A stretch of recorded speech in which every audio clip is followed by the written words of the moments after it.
رب اشرح لي صدري ويسر لي أمري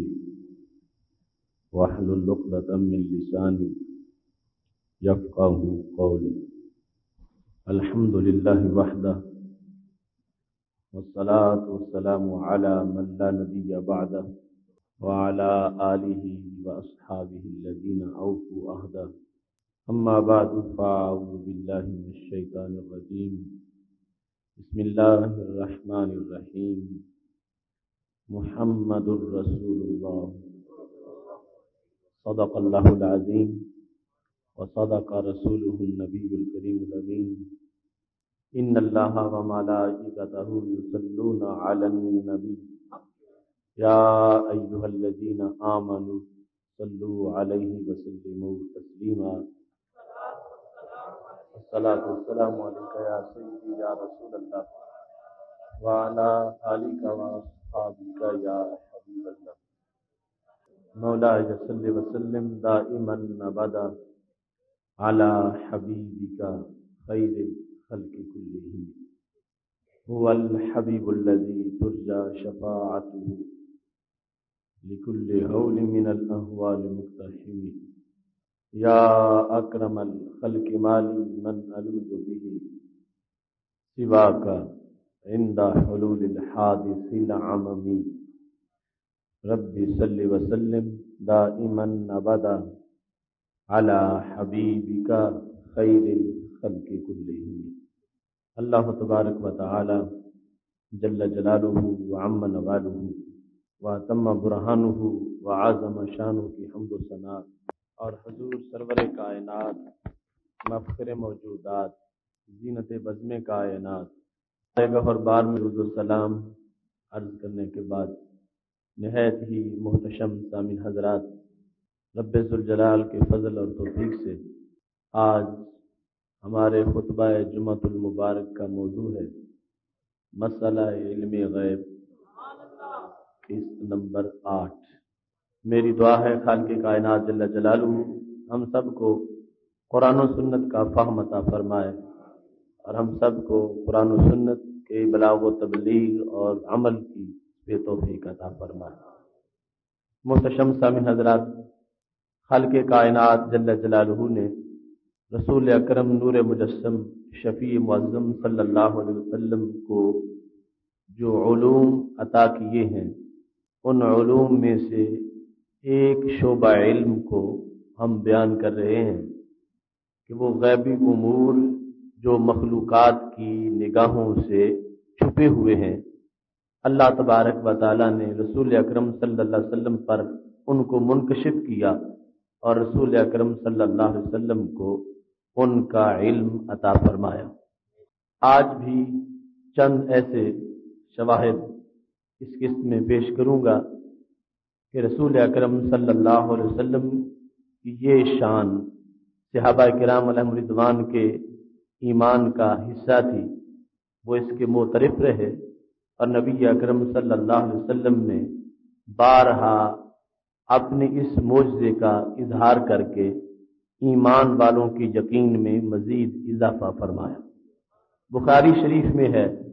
کہ رسول اکرم نور مجسم شفیع معظم صلی اللہ علیہ وسلم جب مدینہ شریف ہجرت کر کے پہنچ چکے تھے تو انصار میں سے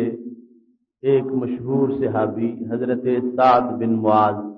رضی اللہ تعالی عنہ مکہ شریف عمرہ کے لیے تشریف لائے۔ حضرت سعد بن معاذ رضی اللہ تعالی عنہ وہ صحابی ہیں جن کے لیے رسول اکرم صلی اللہ علیہ وسلم نے فرمایا تھا اہتز عرش الرحمن بموت سعد، کہ حضرت سعد رضی اللہ تعالی عنہ کا جب وصال ہوا تو ان کی روح کے استقبال کے لیے عرش بھی وجد کر رہا تھا۔ وہ سعد بن معاذ رسول اکرم صلی اللہ علیہ وسلم کے مدنی دور میں مکہ شریف میں طواف اور عمرہ کے لیے تشریف لائے، اور اس کا پس منظر یہ تھا کہ ان کے تعلقات امیہ بن خلف کے ساتھ تھے، اور امیہ بن خلف مشرکین مکہ کے سرداروں میں سے تھا، تو عام کسی شخص کو تو اس وقت عمرہ کرنا مومنین میں سے بڑا مشکل تھا، تو حضرت سعد بن معاذ رضی اللہ تعالی عنہ کا جو ایک پرائیویٹ تعلق تھا اسلام سے پہلے کا امیہ بن خلف کے ساتھ، اس کی بنیاد پہ انہوں نے یہ سمجھا کہ میں جاؤں گا، امیہ میری حمایت کرے گا اور میں عمرہ کر کے واپس آ جاؤں گا۔ کیونکہ امیہ بن خلف جب بھی شام جاتا تھا تو وہ مدینہ شریف میں حضرت سعد بن معاذ رضی اللہ تعالی عنہ کے پاس قیام کرتا تھا۔ حضرت سعد بن معاذ رضی اللہ تعالی عنہ مکہ شریف میں آئے اور امیہ بن خلف کو یہ بتایا کہ میں عمرہ کرنا چاہتا ہوں۔ اس نے کہا کہ تم کچھ دیر انتظار کرو، دوپہر کا جب وقت ہو جائے گا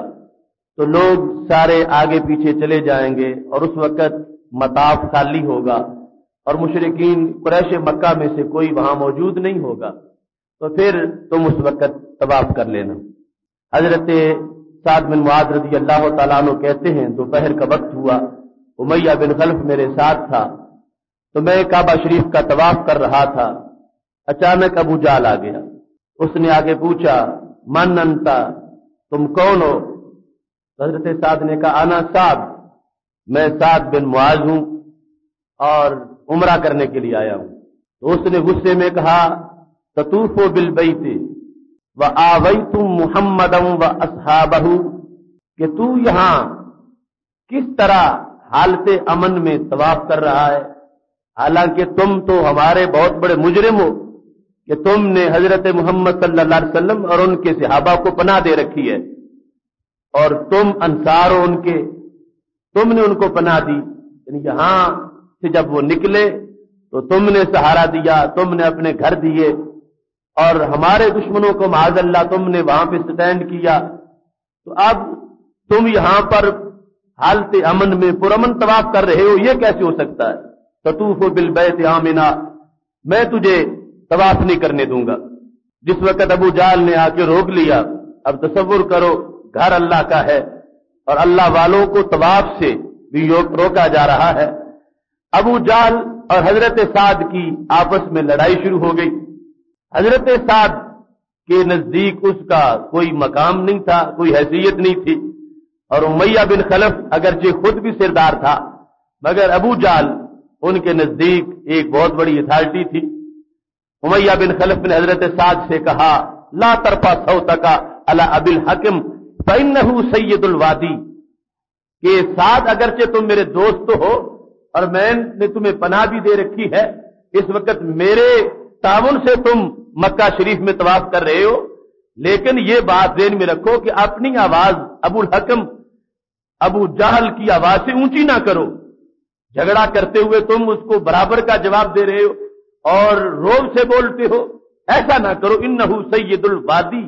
اس پوری وادی کا وہ سردار ہے، مکہ شریف کی اس سرزمین کا ابو حکم سردار ہے، ہم بھی اس کا احترام کرتے ہیں اور تم میرے مہمان ہو، یقیناً میں نے تمہیں شیلٹر دیا ہے، لیکن اس کا یہ مطلب نہیں کہ تم ہمارے سردار کی بے عزتی کرو۔ حضرت سعد بن معاذ رضی اللہ تعالی عنہ کی محبت رسول صلی اللہ علیہ وسلم اور خوف عزتی جو تھا اس کے سامنے اب ابو جہل کی کوئی حیثیت نہیں تھی۔ اپنے دوست امیہ بن خلف کے مشورے کا انہیں کوئی اثر نہ ہوا،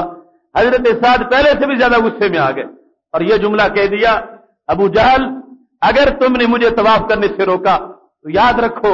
میں تمہارا شام والا راستہ روک لوں گا، میں تمہیں تجارت کے لیے تمہارا کوئی قافلہ آگے نہیں جانے دوں گا، میں انصار میں سے ہوں اور تمہاری تمام شہرت جو تجارت کی ہے اس کو میں کاٹ دوں گا، میں جو تمہارا متجر شام ہے